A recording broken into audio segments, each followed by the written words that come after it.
What's the big deal? Where can you get pizza, bread twists, specialty chicken, and more for just $5.99 each? Is it at Domino's? He hands off hand-tossed pizza and a marble cookie brownie. He's going! There's a lot of variety on the radio and at Domino's too, where you can Mix and match 2 or more. $5.99 each at Domino's. 2-item minimum. Pan pizza, bone-in wings, and bread bowls will be extra. Ask for this limited time offer. Prices, participation, delivery area, and charges may vary. Gas mark 1, 2, 3, 4, 5. I'm gonna cook a meal that's gonna make you mine. I'm turning up the oven, now we're ready to roast. When you touch me, honey, you'll love it the most. Come on and put me in your loving shoe. Welcome to another Britflicks.com podcast. My name is Stuart Wright, and my guest today is Stephen Johnson, director of Stalker. Welcome to the show. Nice to have me. Indeed. We met at the drinks reception as part of Fright Fest, where you had your world premiere. So before we go into the film, do you want to reflect on a world premiere at Fright Fest for us, please? Do you know what? Fright Fest was really interesting. It's my first Fright Fest there, whatever, and I really wasn't sure what to expect. And, I will openly admit horror is not my first forte of a genre where I say, I'm going to make a horror film. So I was kind of skeptical about Fright Fest, but the more I kind of understood what it was, the more I understood how big Fright Fest was. And I've got to say, it was nothing more than people welcoming you with open arms. I just, that fandom is just so open and so enthusiastic. It was, that was just, it was an amazing experience to have been at Fright Fest for the first time. That statement, that bit there at the beginning then raises an interesting question. But before we do, about why Stalker, before we go into it, do you want to give people a brief synopsis to what Stalker's about? So Stalker is about the character of Rose Hepburn, that returns to her hotel after a long day on set, and the elevator doesn't work, so she has to take the freight elevator. And she's joined in the freight elevator by a character called Daniel. And then the elevator breaks down on round about the 12th floor, and the film basically follows them for the next few hours stuck in an elevator. And that is it. I'm not going to say anything more because it will spoil anything that happens, but it's 2 people stuck in an elevator. That's the easiest way. How and when can people see the film? So it will be available on DVD and home digital from the 10th of October, I believe. It's being distributed by Kaleidoscope. So it should be on all the major digital platforms from then. And it is available to pre-order on Amazon UK at the moment. You said there, horror is not your first go-to thing. So that begs the question, what attracted you to the horror script by Chris Watt? You see, this is interesting. And I think this is something that came out in Fright Fest, which is I don't see Stalker as being a horror film. Mm-hmm. Yet it's amazing how many of the horror fandom say, yes, it is. I looked at it when I read the script for the first time. I saw it more as a psychological thriller because for me, that's what this exchange is. It's about, I suppose, the manipulation of a conversation. So I always saw it more as a psychological thriller, but I think that's my lack of understanding of what horror actually is. When I think horror, I think blood, guts, everything's spurring out. I think Hellraiser or Blair Witch. For me, that's horror. For this, 2 people stuck in an elevator doesn't ring horror in my head. And I didn't really approach it as a horror film. I approached it as a character study that was a psychological thriller. I mean, there's a thin piece of paper between a horror film and a psychological thriller, if we're all honest with each other. And I think what you're saying there is that in some ways, your look at horror, it tends to have something supernatural, which is not of this world, whereas obviously 2 people in an elevator is very much grounded in our world. I mean, The Devil, Shyamalan's film about stuck in an elevator, is very much got a supernatural element to it. No, absolutely. And I suppose that was one of the films I went and watched. And I think there's another one called, I think it's Lift or something. It's very, very similar, but it's about, again, it's like 5 people stuck in an elevator. And they were references. But again, I would see them as horror, with this one is, and this is a slow burning character study, is how I envisioned it. And that's, I guess, my approach into that and what attracted me. When you first got hold of the script from Chris, at what stage was it at? Because, I mean, I think for the budding screenwriter here, or for the budding director who's looking for scripts, sort of how does that journey go from you not having a script to make a film of to you going, I'm going to make Stalker? Okay, so how it came about is Chris wrote an original draft of Stalker, which at that time was called Freight. And he'd entered it into a competition. And through that competition, Stuart Brennan from Stronghold had kind of read the script and thought, this is an interesting script. And I think this must have been the beginning of the first lockdown, round about that point. Right. So Stuart had seen my previous film, Convergence, at a festival and thought, I'd like to work with this director. So randomly, round about the middle of the first lockdown, I get an email from Stuart saying, Steve, hope you're well. I've been looking for a project to work with you on. I think I've got something. Would you be interested? So I was like, well, yeah, absolutely. So at that point, he sent me the first draft of Stalker. And he said, look, it needs some work doing. I'm going to go off and film this different film. Will you and Chris work on this together? And so that's what we did. We literally went through Chris's script, and Chris will jokingly say that I took his script, ripped it all apart, gave him back the pieces, and said, "Go and fix it." In a really, really nice way. It was like, well, this needs to happen, this needs to happen, this. And Chris would go away, write a draft, come back, and I would give him more notes. He would go back, he would do another draft. And this went on for probably about 4 or 5 months. Okay. To which point we got the script the way it was. We presented it to Stuart. Then Stuart, because he was going to finance the film, said, well, I'd like to make these changes. Absolutely fine. So that was about another 2 months. And then it came back to me, and it was what it was, which was 2 people in an elevator. And it was like, yeah, okay, brilliant, fantastic. This is a really interesting piece to see how the dynamics of these 2 characters. I mean, and this film is dogmatically about just 2 people. There are no, I mean, there are flashes into other worlds, but they're really from the point of view of the 2 people in the elevator. It's not about shifting points of view. It's about understanding who these people are and what they're thinking about. So what were the storytelling challenges for you and Chris when you were trying to pull a script together that you'd both be happy with, that would sustain a sort of feature film? Do you know what? I think it's when you're looking at a one location script. I mean, for this, bear in mind, we were in the middle of COVID and all this. So it was also an aspect of what can we do with a very small crew in a very small one location, which we could knock out in 2 weeks. So that was the first constraint we had to work with. And then with Chris's, obviously, concept of being in an elevator, there's not a lot you can do in a 6x8 room. So you've got to look at what are all the story beats that can happen. What are the objects that are going to be in there? Is there a latch? Is there a hatch or whatever in there? Is there a security camera? Where does that lead to? To help create the world. So it was looking for what are all the mechanisms you can use within this 6x8 room, because this is inherently a one location. I mean, I keep saying it's a one location film, but you have one location films that are a big location. Take something like Cloverfield Lane. That's a big underground bunker. So you've got multiple places. Here, you have literally a 6x8 room, and it's what you can do within that. Yeah. So, so that was a challenge. That was certainly a challenge from a story perspective. But that's when you say, okay, if there's a hatch, okay, how high is the hatch? Have they got something to stand on? Oh, there's a trolley there. Right. Okay, then. So, how can we play that into things? Is there the security camera? Okay. Well, that's going to record everything that happens. So how do we deal with that throughout the story?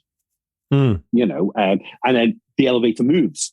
We randomly have that. This elevator moves and it jolts up and down. In the middle of a storm. So that's going to add in that I suppose that horror element as well. Yeah. Well, extending that then beyond the story challenges, then obviously Simon Stollen was your cinematographer. What were your discussions like with Simon about the look and feel, and obviously about trying to get the most out of a 10x8 space? What were the ideas you were coming up with to help keep that visually interesting? Because obviously ultimately it's still a film. Yeah.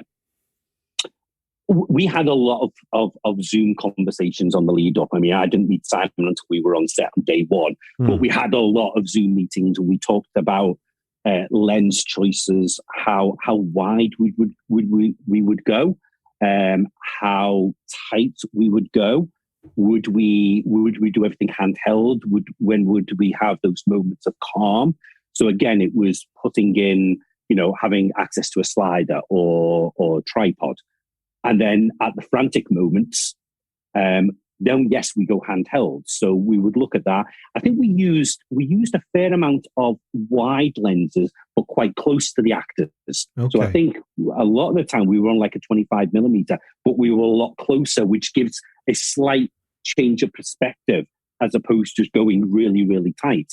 But that then meant when we did go really tight, it was on purpose. Now, the other aspect of this as well is we shot on a red helium camera in 8K. So we had that extra resolution.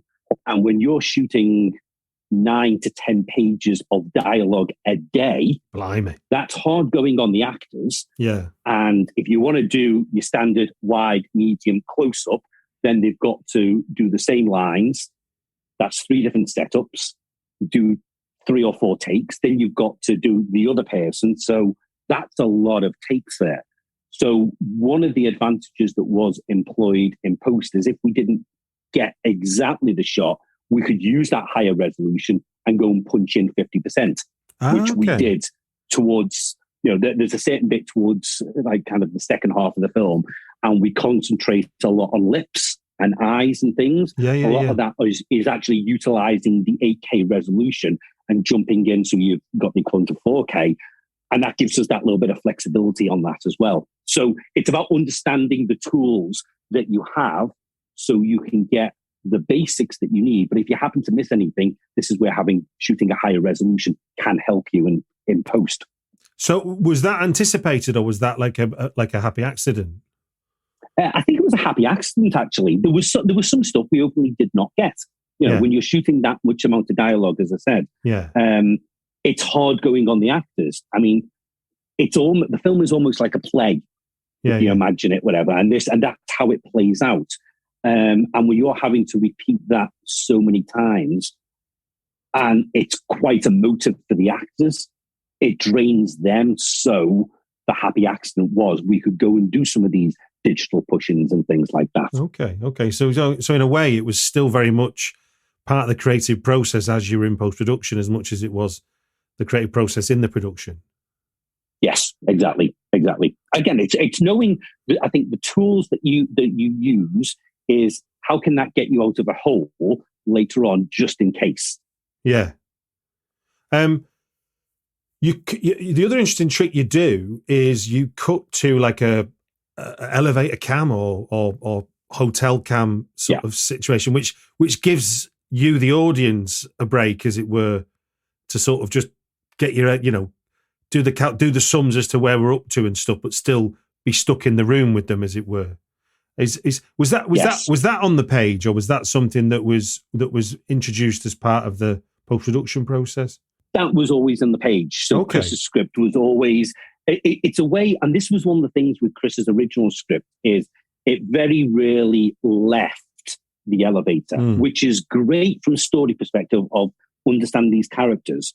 But from a practical filmmaking perspective, you need to break these scenes up. You need to know where those beats are to come out to have the cut point where then you can go move a camera.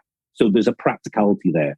So when me and Chris worked through our version, we added more of this going to the lobby and all this, going to the reception desk where you see the CCTV. I mean, if you actually look on the CCTV, we got a load of footage around where we were staying, and there is actually a CCTV footage of a bathroom, of a toilet there. So we were trying to, and it's very, very quick, but it hopefully kind of shows of how seedy this hotel potentially is, that they have a security camera in the toilet. So in a way, yeah, because it helps to serve the nature of your story, but also it acts like the establishing shot where you where a camera will go suddenly outside a house before we go in, kind of thing. It had that kind of sort of, it helped with the pacing, I suppose, in that sense.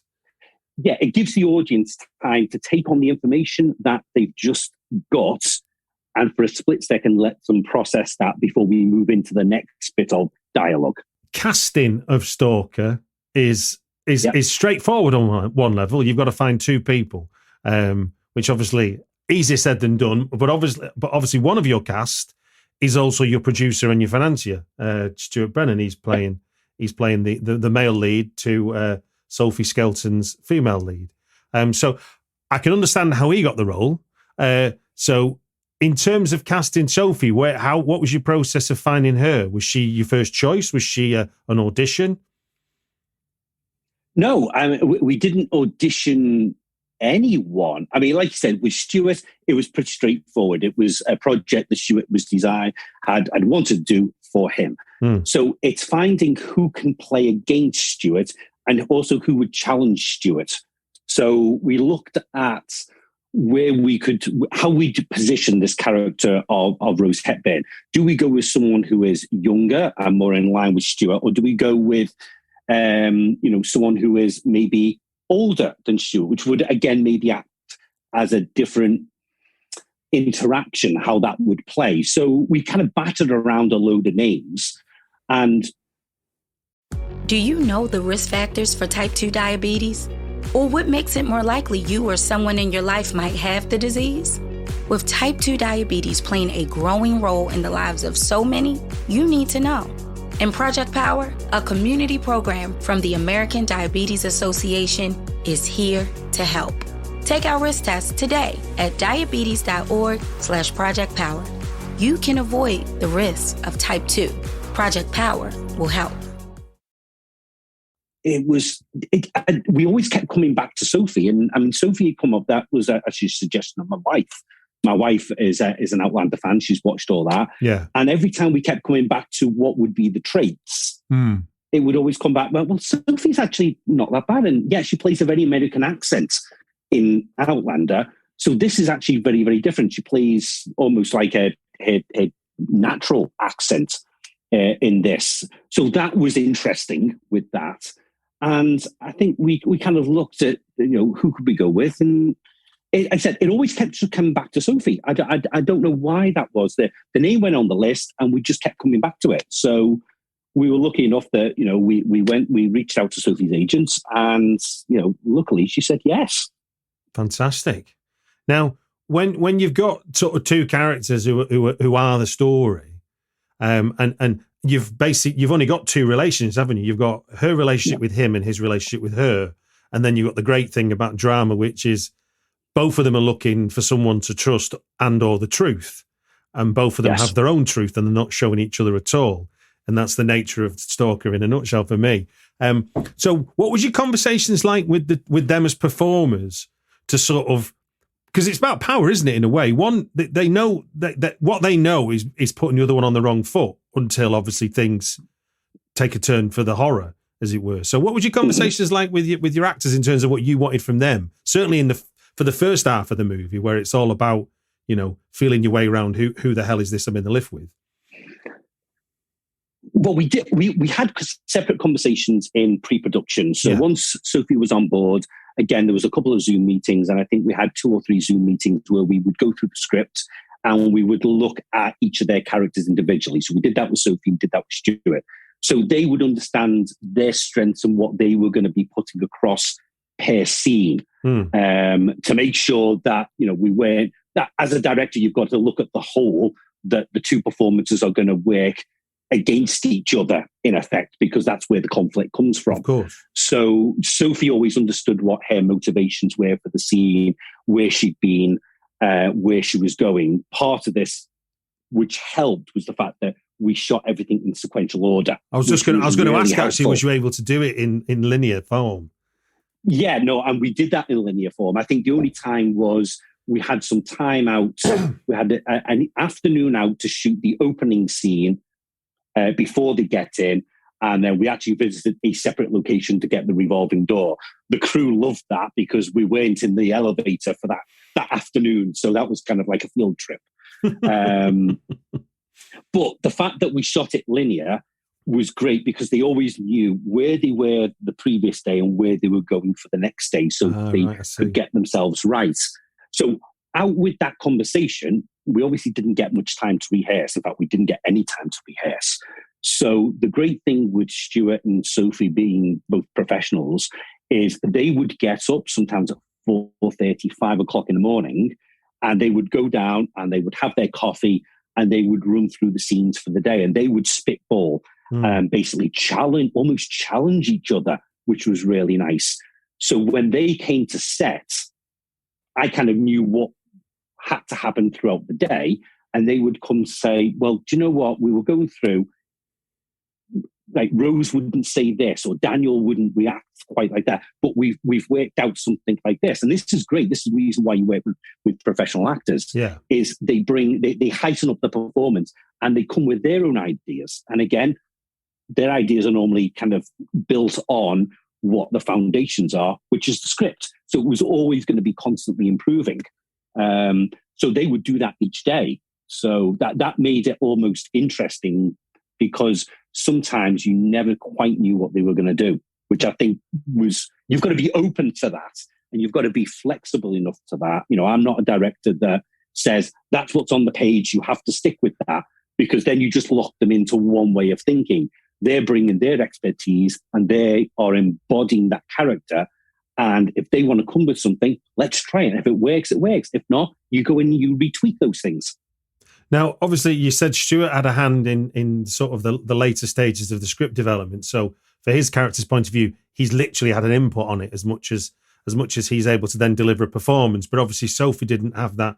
I didn't have the benefit of that involvement during development. So in what sense did you see Sophie do in the production that you couldn't have imagined on the page, where she took what you thought the character was going to be like and then gave you something? And can you think of an example of a scene that you shot where her decision she made in the moment, as it were, went, my God, yeah, that's Rose? It's difficult because I think for me, once you cast someone, they embody that. Now, I think what like Sophie and Stu also did as well was the little nuances that they would bring. So if you're on set and you're watching them and then they're having a dialogue exchange and suddenly Sophie or Stuart would just give it a look or there'll be something, whatever, and you go, oh, that's not on the page, but that's lovely because Sophie's reacted to a line that Stuart's given. It's like, oh, what could that mean? What could that look mean? And that was like, oh, yes, okay, that was brilliant, whatever. So there were lots of those little moments, and the same for Stu. I know from the room that we had the set in, there was the tarpaulin, some of the windows up above. And obviously when you're filming on the south of Scotland in October, November, the wind gets up. So the tarpaulin was flapping at times.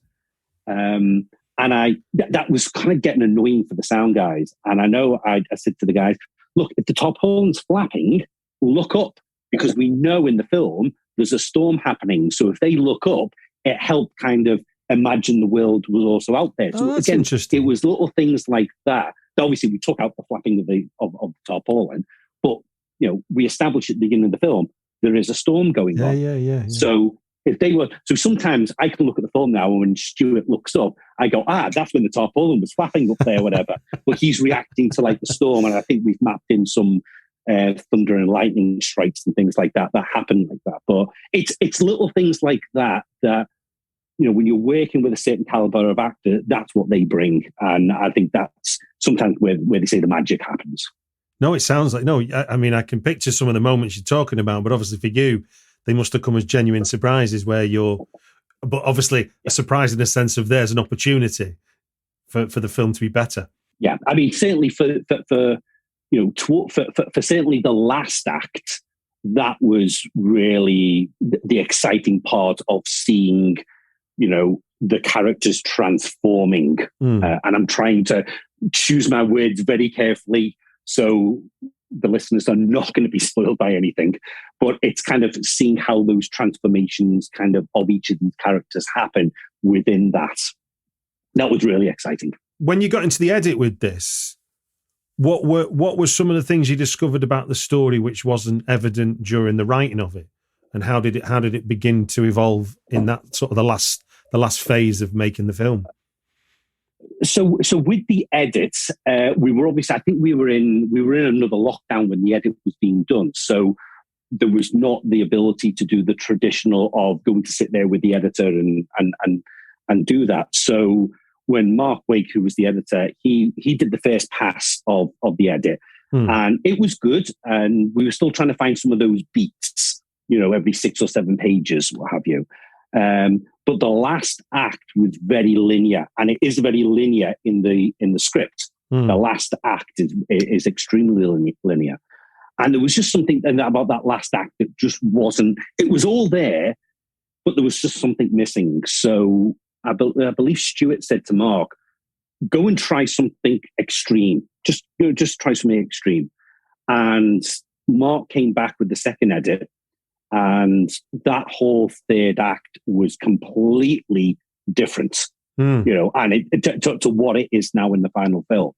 And it's very unlinear in a sense, which I think adds the horror element in there, because we've got this nice little dialogue thing that goes along and stuff happens, but you get into that last act and you're not quite sure what's happening. And that was genius. That was absolutely bad. And that's something which we wouldn't have found on the script stage, but we found in the edit process. Yeah. It definitely comes off the rails, as it were, and you're not as sure of what's going on as you probably thought you were for the first half. Certainly for the first half. Yeah, and it sells because one of the characters is not quite sure what's going on. But to be honest with you, though, I almost think as well that I know you said it helped with the pacing and stuff, but the cam footage also lent a little bit of a kind of, oh, what does this mean? You were computing that alongside the drama in the lift, because you're thinking, well, who's watching on the cam then? And that adds to the trickery of what the story that's unfolding, even though it's maybe not as overt as the dialogue that's going on, but it certainly did. Yeah. It as well as getting you out of the lift, it made you think what's going on outside the hotel. Because, like you say, we open with her walking around an empty hotel and finding nobody to talk to, and then meeting Stuart in the lift, as it were. One of my favourite lines where it was it began to sort of made me think, oh, what's going on here? Like, so when Rose says, I prefer actor over actress, you suddenly don't, I began to start thinking about the relationship between the two of them differently, almost from that point on. It was like the first signifier as to who's not in control of this situation. Yes.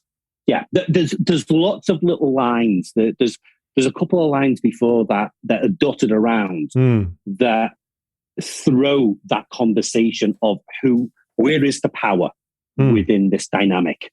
Daniel has a few lines. I think there's an earlier one when Rose is leaving a voicemail for Grant, and she says, "Oh, I'm stuck in the elevator with," and she's suddenly forgotten what Daniel's name is, and Daniel says, "Daniel," and it's just, again, the tone of that, whatever.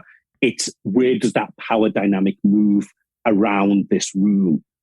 And I won't give the context, but if I give you the line, you'll know what I mean. When Rose says she's going to make him see stars, suddenly it's like being let off the lead almost.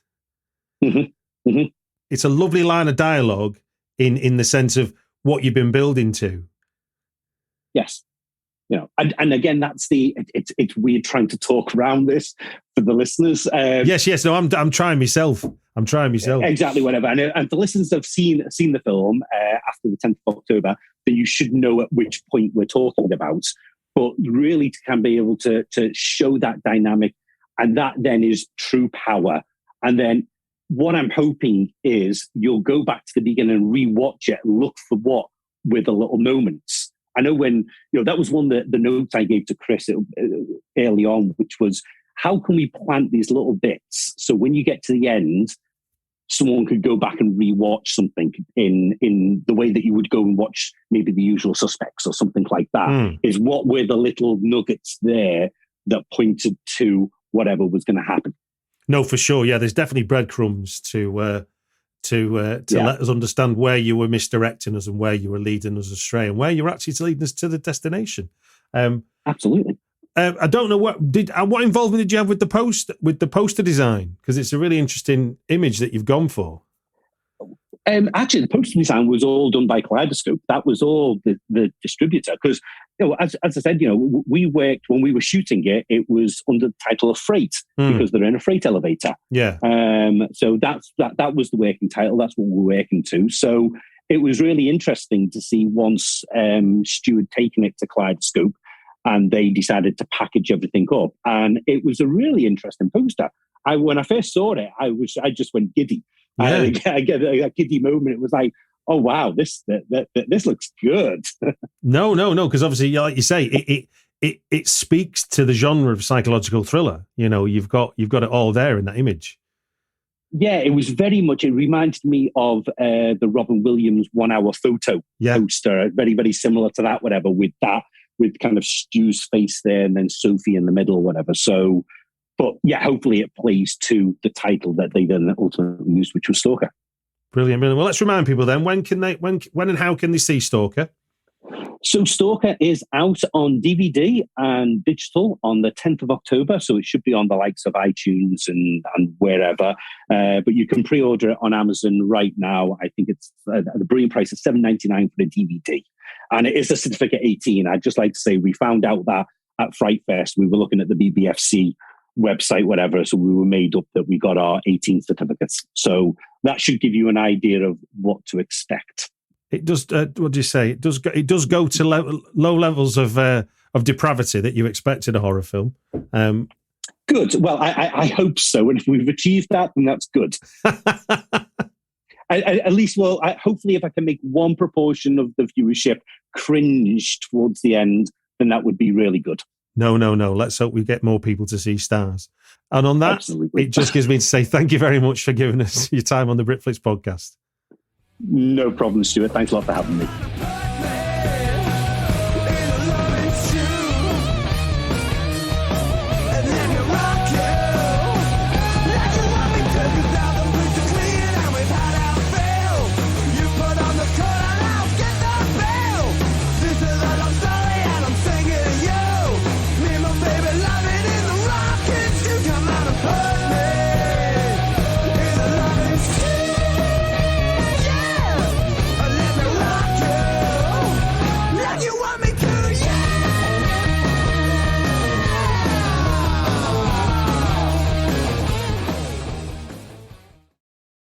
What will it take to conserve 10 billion acres of ocean, 1.6 billion acres of land, and over 600,000 miles of river? What will it take to protect and restore natural habitats in over 70 countries around the world, and in all 50 states here at home?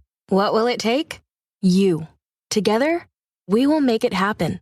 It's in our nature. See how your gift can help at nature.org. The Nature Conservancy. Protecting nature, preserving life.